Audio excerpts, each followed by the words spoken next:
This tutorial video is an overview of how to use your controllers in BananaVision. So first off, you can see my controllers in front of me. You can see on my left hand I have this gray navigation palette. I can also see what time it is if I turn it sideways. And then on my right hand I have my laser pointer, which is going to allow me to interact with objects, and we'll go over all of those interactions here in a minute. If you're left-handed and you'd wish to switch your pointer and palette hands, you can simply press this menu button, which is this small button right in between the yellow joystick and the big blue button. So if I press that, the palette switches from my left to my right hand, and now I can interact with objects with my left hand. A quick overview of all the buttons. We have this yellow joystick, which I just pointed out. There's a big blue button, a small menu button, and then we have the Windows button on the front, which you use to turn on your controllers. And then on the back of the controller, you have your green trigger button and your red grip buttons. So to start off with, I'm going to demonstrate how to calibrate your floor. So first off, you can see that my floor in BananaVision is not synced up with my physical floor. So to do this, on both your right and your left hands, I'm going to put my controllers on the ground, and you can see I went through the floor. And I'm going to look at my controllers, and I'm going to hold down both of those menu buttons for 3 seconds on my right and left hands. As you can see, my floor calibration was reset. Chad is going to demonstrate this quickly as well. And you can see he's up in the air, so he's going to reset his floor calibration. Now you can see our heights are matched up. Another way to teleport and move around your scene is to use the yellow joystick. So if I push it forward, I can teleport forward. If I pull it backwards, I can teleport backwards. And I can also rotate around by pushing the joystick to either side.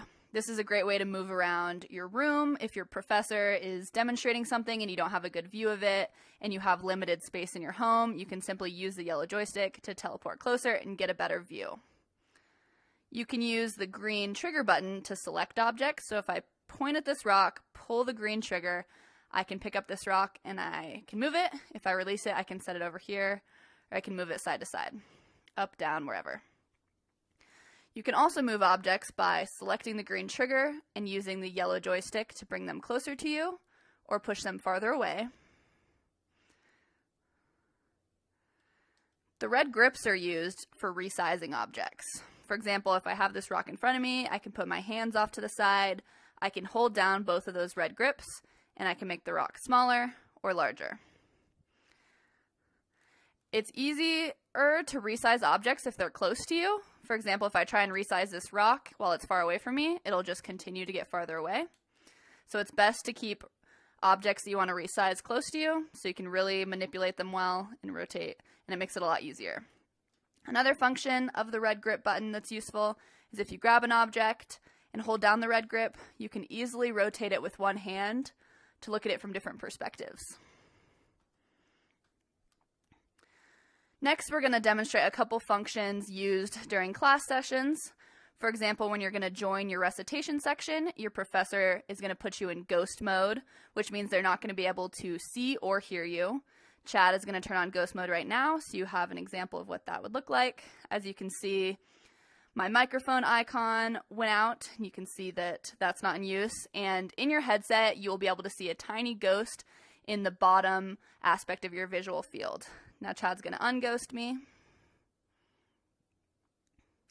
In that ghosted position, you may have a question, but your professor won't be able to hear you because your microphone will be turned off, as well as your head. If you have a question, you can use these hand icons.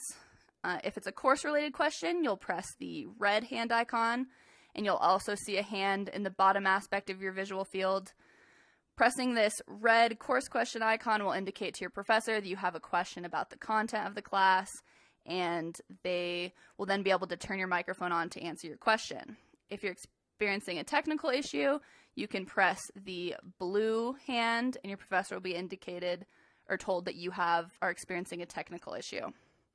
The last thing you're going to want to be aware of is you can toggle on and off your microphone by selecting and pulling the trigger with that icon, and then to connect from your session, you will select this disconnect icon in the bottom corner. Thanks.